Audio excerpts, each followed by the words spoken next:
#AskDrJohnWatts అని type చేసి మీ questions అడగండి, తప్పకుండా రిప్లై చేస్తాను. జయకుమార్ కన్సల్టేషన్ కి పిలిచి విగ్ పెట్టుకోమని రెఫర్ చేస్తున్నారు, ఇది ఎంతవరకు కరెక్ట్? ఎప్పుడైనా మీకు హెయిర్ ప్రాబ్లం ఉంది అంటే ఫోన్లో ట్రీట్మెంట్ లేకపోతే ఆన్లైన్ ట్రీట్మెంట్ కంటే డాక్టర్ని కలిసి మీ సిచ్యువేషన్ని అర్థం చేసుకోవడం అవసరం. అలాగే యూజువల్గా నేను కన్సల్టేషన్కి పిలుస్తూ ఉంటాను. ఇప్పుడు కన్సల్టేషన్కి పిలిచినప్పుడు మిమ్మల్ని చూసి మిమ్మల్ని అబ్జర్వ్ చేసినప్పుడు ఒకవేళ మీకే గనక మీ డోనర్ ఏరియా అంటే స్కాల్ప్ వెనకాల డోనర్ ఏరియా అనేటువంటిది చాలా పల్సగా ఉంది లేదా చాలా తక్కువగా ఉంది, at the same time me scalp ఎక్కడైతే ట్రాన్స్ప్లాంట్ చేయాలో ఆ ఏరియా చాలా పెద్దగా ఉంది అనుకోండి, అటువంటి సిచ్యువేషన్లో మీకు గనక ట్రాన్స్ప్లాంట్ చేసినట్లయితే చాలా తక్కువ గ్రాఫ్ట్లతో ఫ్రంట్ ఏరియాలను లేకపోతే మనకు కావాల్సిన ఏరియాలో చాలా తక్కువ ఏరియానే కవర్ చేసే అవకాశం ఉంటుంది. అటువంటప్పుడు కొంచెం ఏరియాలో హెయిర్ ఉండి మిగతా ఏరియా అంతా ఖాళీగా కనిపించే అవకాశం ఉంది.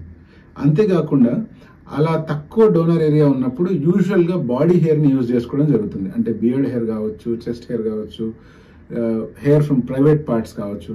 బట్ మనం అర్థం చేసుకోవాల్సిన పాయింట్ ఇంకోటి ఉంది. అదేంటి అంటే మన స్కాల్ప్ హెయిర్ గ్రో అయినంత లెంత్ మన బాడీ హెయిర్ గ్రో అవ్వదు. But over a period of time క్రమక్రమంగా రెసిపియంట్ డామినెన్స్ అనే ఫెనామినా ద్వారా బాడీ హెయిర్ కూడా కొంచెం లెంత్ గ్రో అయ్యే అవకాశాలు ఉంది.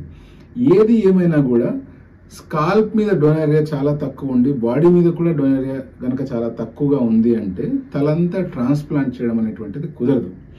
అటువంటప్పుడు సగం ట్రాన్స్ప్లాంట్ చేసి సగం బట్టను అలా వదిలేసేదానికంటే ఐదర్ ట్రాన్స్ప్లాంట్ చేయించుకోకుండా ఉండడం మంచిది, లేకపోతే ఫ్రంట్ లో ట్రాన్స్ప్లాంట్ చేయించుకుని వెనకాల ప్యాచ్ అన్న పెట్టుకోవాలి. కానీ మన దైనందిన రెగ్యులర్ జీవితాలలో విగ్ కానీ ప్యాచ్ కానీ వాడుతూ ఉండడము, దాన్ని సర్వీస్ చేయించుకోవడం, మళ్ళీ విగ్ మార్చడం అనేది ఖర్చుతో కూడుకున్న పని. కాబట్టి ఒకవేళ మీరు ఆ ఖర్చుకి రెడీ లేరు అంటే విగ్ కానీ ప్యాచ్ కానీ ఆప్షన్స్ మీరు చూస్ చేసుకోకూడదు.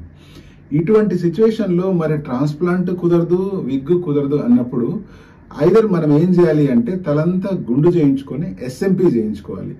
ఎస్ఎంపీ చేసినప్పుడు ఆ ఏరియాలో స్కాల్ప్ మైక్రో పిగ్మెంటేషన్ ద్వారా డాట్స్ ఏవైతే క్రియేట్ చేస్తామో అవి హెయిర్ ఉన్నట్టు ఇల్యూషన్ క్రియేట్ చేస్తాయి. బట్ ఆ ఇల్యూషన్ మీ స్కాల్ప్ లో ఆల్రెడీ హెయిర్ ఉండి అక్కడక్కడ గ్యాప్స్ ఉంటే వర్కౌట్ అవుతుంది, లేదా మీ స్కాల్ప్ అంతా టాన్సర్ చేసి అంటే గుండు చేయించుకున్నట్లు ఉందంటే అప్పుడు కూడా వర్కౌట్ అవుతుంది. ఇలా కాకుండా మీరు స్కాల్ప్ పై భాగంలో అంతా ఎస్ఎంపీ చేయించుకొని వెనకాల భాగంలో హెయిర్ గ్రో చేసుకున్నారు అనుకోండి, అప్పుడు అది ఇల్యూషన్ క్రియేట్ చేయకుండా ఒక రకమైన ఆక్వర్డ్ సిచ్యువేషన్ ని క్రియేట్ చేస్తుంది. అంటే స్కాల్ప్ వెనకాల జుట్టు ఉంటుంది, తలంతా మాత్రం ఏదో పెయింట్ వేసుకున్నట్లు ఫీలింగ్ కలుగుతుంది.